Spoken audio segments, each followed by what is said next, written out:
Hi, everyone. We're live. Happy Monday. Very excited. Crazy to think in 1 week we're going to know what's happening in the world of politics. But today it's about the green. It's about money. So I have Karen Ford with us. Karen's taking a minute to get a watch party going. So if you I know don't see me, it I on talk here. often. One of the things that I'm not great with is money. And part of the reason is that I want to give it away. It's a weird problem, but I just want to every time something passes my Facebook page, I want to donate, and I just want to get. I want money to give, and it's my mom's mantra, and I never understood it. She would say, wish I had all the money in the world to give it away." I didn't get what that meant, but I don't have all the money in the world, and I still want to give everything away. So I'm excited to talk to Karen. So you let us know, Karen, did it work? I can't. I'm on your Oh, Facebook page right now, and I don't see the live event. oh, let me see. Yeah, I I turned looked. off, I think. Oh, I turned off my phone. I forgot. okay. Sometimes with a bandwidth in the house. I understand. No, I don't see it on here. Uh, but Oh, you know maybe what? if it. Yeah, let's hold on for 1 second.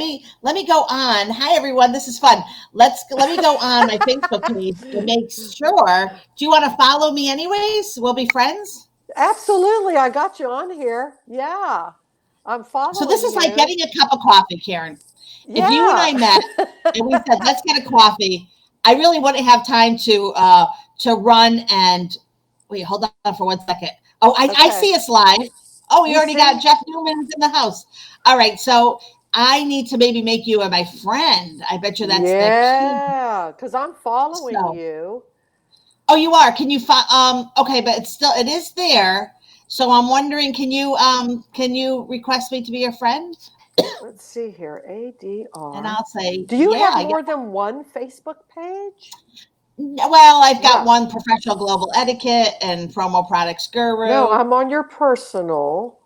Okay, good, good. Yeah, I'm on your personal. Oh, Uh, no, no. okay. Oh, huh. I'm liking some stuff here. Uh-huh. Awesome, awesome. I see we've But got some people joining us too. This is nice. I normally don't. We normally go live, but I don't look at the comments. So it's fun to kind of look right now. But you tell me. So I see I am live right now. It's two yeah. minutes. Well, it looks like it's not a place where I can request you as a Oh, friend. I'm so sorry. Oh, there is. That's Oh, a, that's weird too. All right, that hold is on. We're gonna do odd. the old-fashioned way, Karen. How can I find you? You are Type Karen Ford. Karen Ford and yeah, Karen Ford. And you'll I'm gonna see my say, picture. let's And I don't know see. how many Karen Fords are on there, but Yeah, let's see. Balloon Works. What is your not what if I college? do this? Oh, Huh. I can't tag you, can I? No, I can't tag you because we're not friends. Oh, I appreciate everybody's Oh, patience. I'll message well, there's a you lot of Karen so Fords. you can That's for find sure. my face. Oh, here you are, Karen. Oh, I got it right here. Lovely. Okay, Awesome. I like your hair too. Okay, so Oh, I'm gonna add thank you as you. a friend. Oh, Okay. I love this. Okay, Confirmed. got it. Yes. Okay. There we Now I'll go. be able to find it, right? I love it. Yay. Thank you, everyone, for being patient. I can't wait to talk about money, though. Hey, looky there. I'll face Wait, it. Oh, I can say this, Karen. You and I are now really friends. yes. The times we live Yes. in, the times we live in. So meet Karen Ford, everyone. First time meeting Karen with my coffee. Excited, and we're going to talk about money. And Karen, I want to jump into this because one Okay. of the things people talk so much about manifesting money, Yeah. and then but you're not about manifesting money. You're about building money, the wealth. So can you tell me like what you think of when you hear people talk about manifesting money? Well, I mean, it's just to me, it's just semantics. I mean, either you're going to make the money, right? And if you're not making money, then it's probably like water running through your fingers. So, you're either going, I know I'm not sure I understand that term, manifesting money. Either you're a wealth builder or you aren't. So, one of the keys to being a great money manager is that horrible word that most people think is 4 letters, and that is the word budget. Oh, It's not a 4 letter word. Actually, a budget, simply put, a budget is you telling your money what you want it to do instead of wondering where it went. Let me say that one more time. A budget is you telling your money what you want it to do instead of wondering where it went. Now, let's face it, we have all experienced this. How about when it's income tax time, you get that W-2 in the mail and you look at your income and you think, hey, I made all that money this year. What happened to all that money that I made? Or at the end of the month, you have, more checks in your checkbook than you do money in the bank, right? Or you have more month left than you do money. I mean, some people, actually 70%, 7 out of 10 people in America are living paycheck to paycheck. I don't know about you, but that is a very scary statistic. 7 out of 10 people in the United States of America live paycheck to paycheck. That tells me that's 70%. That's over half. That's almost 3/4 of Americans are living paycheck to paycheck. And that means, by the time you get paid and you put gas in the tank to your car so you can get back to work, you go to the grocery store, you pay your bills, and you get the kids whatever it is that they're needing at the given moment, and you're already thinking about what you're going to do with your next paycheck, which is not at least a week away or 2 weeks away. That's scary. And I hate that for people because it should not be so. We live in a great nation of opportunity, lots of options. And so, what is the key here is budgeting, learning what to do with the money that you make. And it's a sad state that the school system, I'm 58 years old. I just had a birthday. I'm 58, and I can remember in junior high and high school learning how to balance a checkbook, learning how to budget. They don't teach that any longer, which is very sad. And a lot of times that's why we have, the younger ones coming up that have no idea how to manage the money that they make because their parents were never taught, right? That's sad. it is so true. It is so true. I have a question regarding budgeting. Okay. So so first of all, you have to get it out of your head and on paper, right? Oh, you got that right. Oh, you got that right. Yes. You have to get it on paper. I've talked with some people and they say, well, I budget, but it's all up in here. Well, that's great, but you need to write it down, whether you're going to put it on an Excel spreadsheet, a number spreadsheet. You need to put it down. And I've had some people say, well, I did the budget, but then I just put it in the drawer. Well, that's not going to work either. It's more than just writing it down. You have to follow it. You have to follow the budget that you created. And that's an important point that I just said there. You're in charge of your budget. So if you want to go out to eat, 25 times this month, you can do that. You might end up eating beans and rice the rest of the month and may not have money to do other things that you want to do. But if you want to eat out 25 times, you can do that. You're in charge. And I think that's the important thing that people don't always grasp, or maybe they've believed certain things about a budget, which is just not true. You're in charge of your budget. I'm not telling you to not go out to eat. I'm not telling you not to go get that specialty latte on your way to Mm. work. I'm not telling you certain things that you're depriving yourself of. You get to be in the driver's seat when it comes to the money that you make. And that's the important key right there. Because if I One, tell you something to do, then you're going to choose or decide, oh, I'm not doing that. I am just not going to do that. But if you decide, you know what, maybe I shouldn't drive through and get that specialty latte every day on my way to work, and I have coached people with that addiction. But they've decided, you know what? I'm spending $350 a month on that specialty latte every day on my way to work. And I think what I'm going to do is just do that every Friday. So they changed their behavior from $350 a month to $25 a month. And they're able to pocket the rest. And that is empowering. What is it called when you look at your I bank? know this is going to be a doozy of a question. I know. So what is it called when you look at your bank and your bank budgets the money for you and you're budgeting after the fact? Oh boy. Well, a lot of times what you need to have a communication with your bank. I know that the bank that I deal with, they also have that option.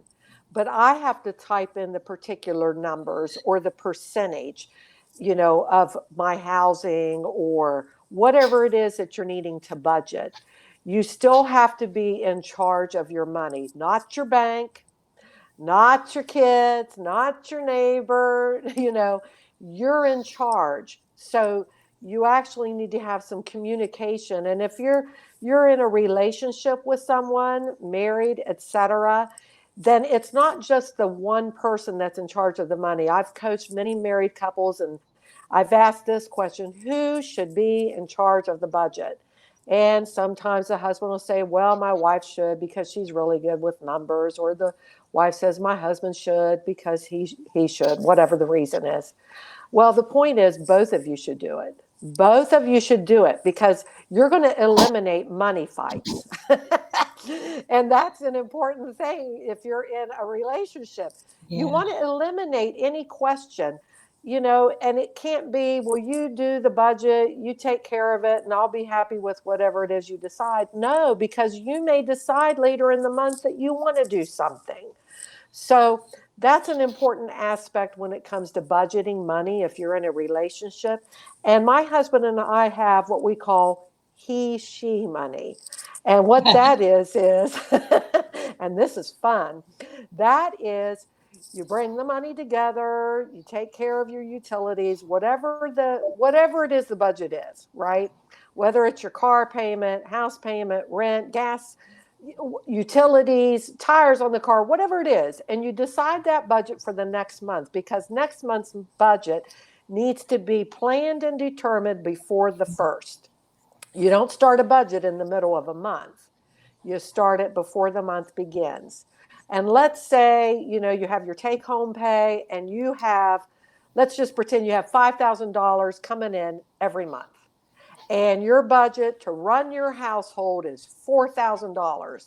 That's everything. Food on the table, gas in the car, utilities, mortgage, all of that. And that costs you $4,000 a month. And now you have $1,000 left over. You have to have a plan for that $1,000 because if you don't have a plan for it, it's going to leave your hand. Now that's almost a no-brainer. I don't know about you, but if I don't plan something for that money, before I know it, I have no idea what happened to it. How many times has this happened? You've had money in your wallet, and at the end of the week, you think, what happened to all that money that was in my wallet? You have to have a plan. So the important point is, okay, you've got $1,000. You decide, she money. Are you going to allot yourself $50 every week? Or are you going to allot yourself $100 every week? You decide what amount is the he money and the she money. So it may be $50 every pay or $100 every pay.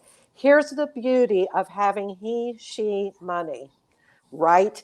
Let's just throw a number out, $100 every week. Okay, I get to spend that $100 every week, the she money, however I want.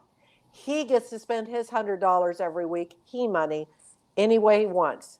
If he wants to go blow it on restaurants or go buy ammunition or go fishing, whatever it is, I'm not going to say anything to him because that's his he money. So if I go out and I buy some new shoes or a new purse or whatever it is, he's not going to say anything because that's the she money. It eliminates money arguments. Yay! And you Wow. decide what that amount is. Wow. Okay, so that is really good advice. And not that I'm telling my son Alex to take that advice, but that is, and me too. Me too. My mom said money burned a hole in my pocket, I and she's understand. right. Yeah. But it burns a hole in a different way. Like it's so weird to me. I don't want things for myself. I don't need to have Right. my nails done or my toenails done, but I can't pass up something for my daughter. And if she wants something, she's 14, so they like to try new things in the restaurant and the food in the grocery store. So she'll try all this stuff, and I can't tell her no. So if I have the she money, I'm going to spend it. So do you budget your daughter too? How do you like budget your children when you Oh, have? absolutely. One word that I want to eliminate, and hopefully other people will take this advice, is don't use the word allowance. Because what you're doing is you're giving your children money just because they exist. And I know we love our kids, we love our grandkids, and it's fun to give to them and watch them get it all. I get it. I love that myself. But eliminate that word allowance and use the word commission. Because listen, if you go to work, you come home, you got to cook a dinner, you don't want to have to do all the dishes, clean the house, do the laundry.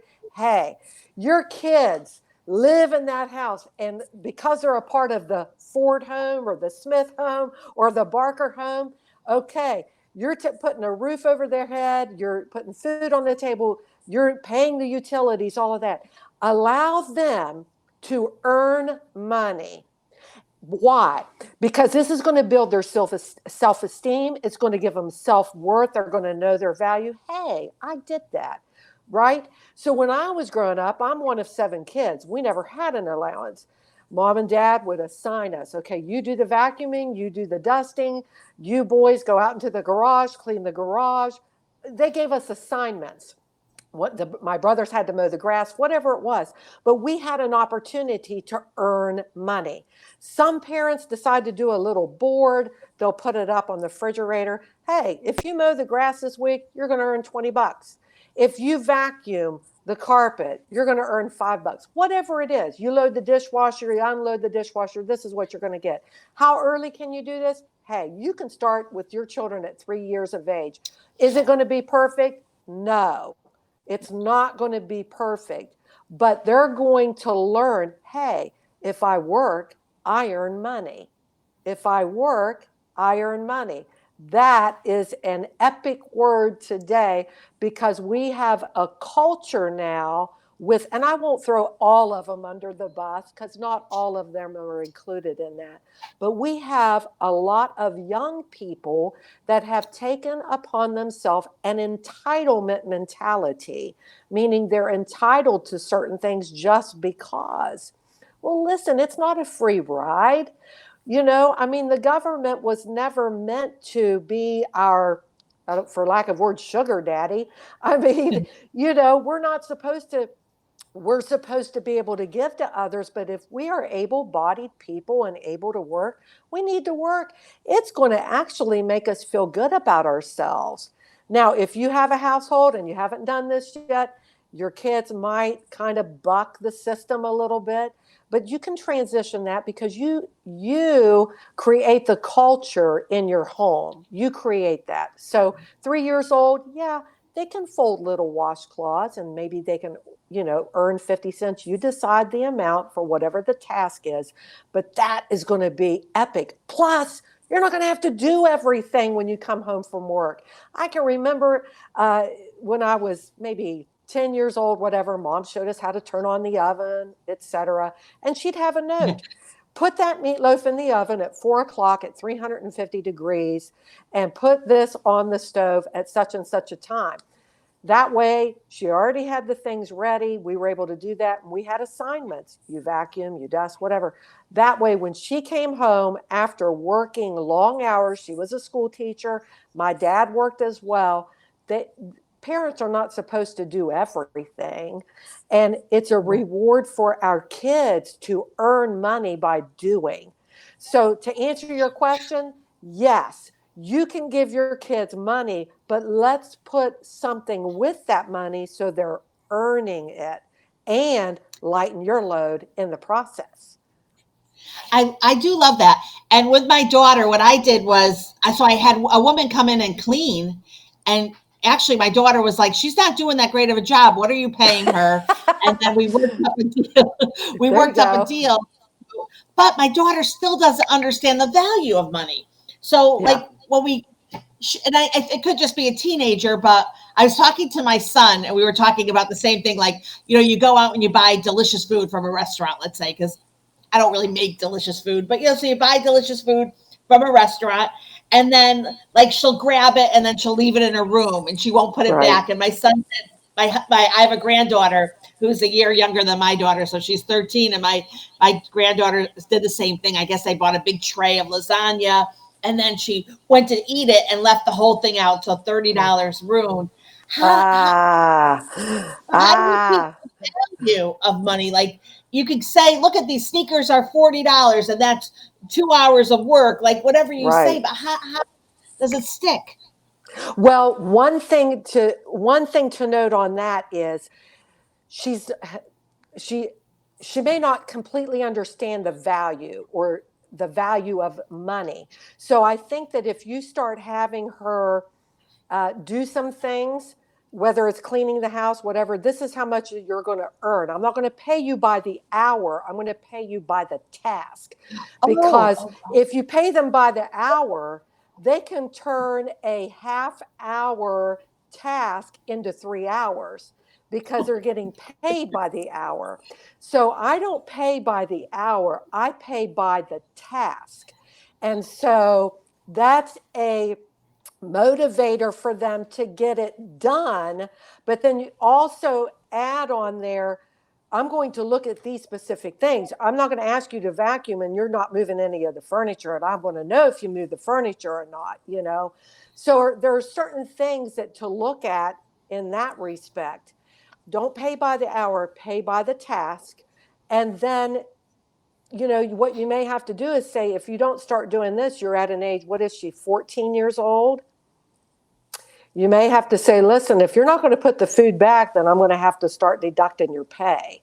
And this is how much it's going to cost you if you don't do these particular things. And you could actually make up some type of a poster board. I know that's going to be very difficult for parents to do, but if they can see, hey, this is going to cost money, my money, if I don't do this, then it's reality to them, becomes real.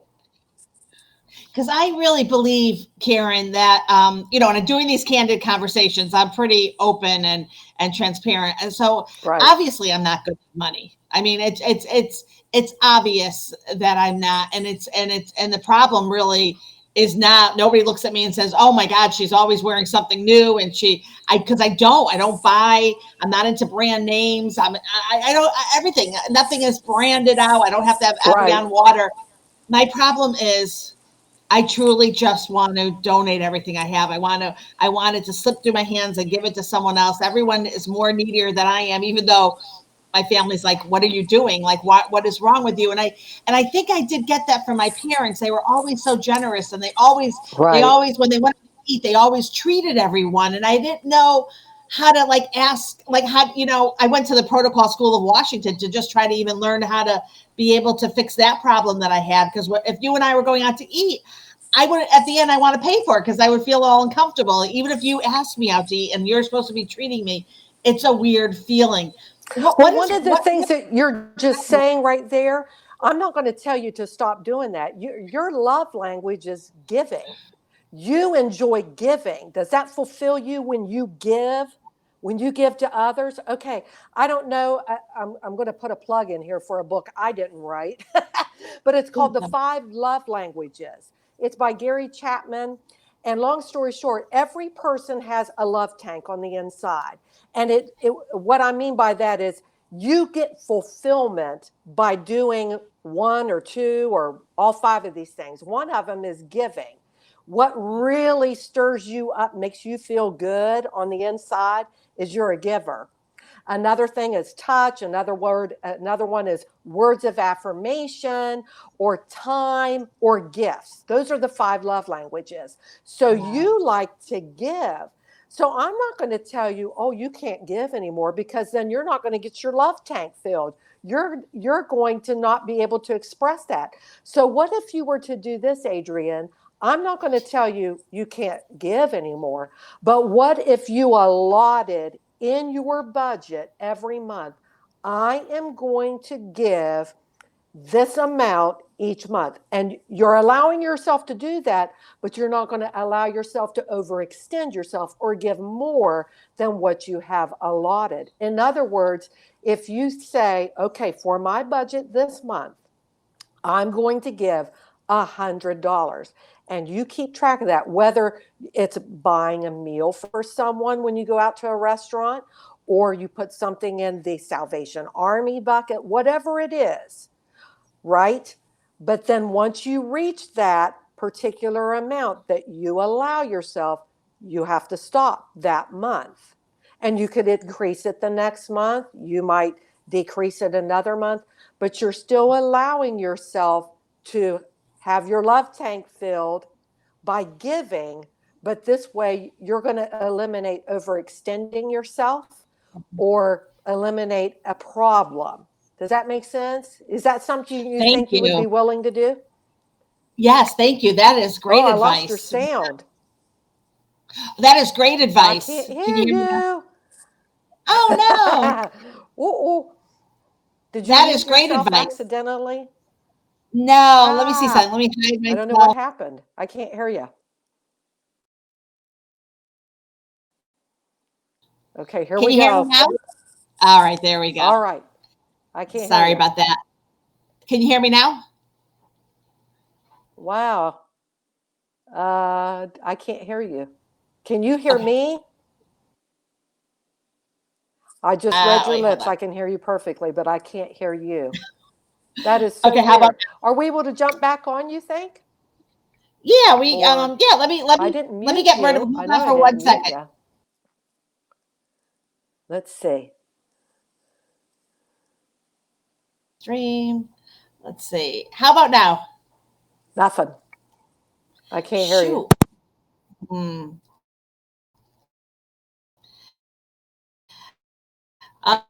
Um.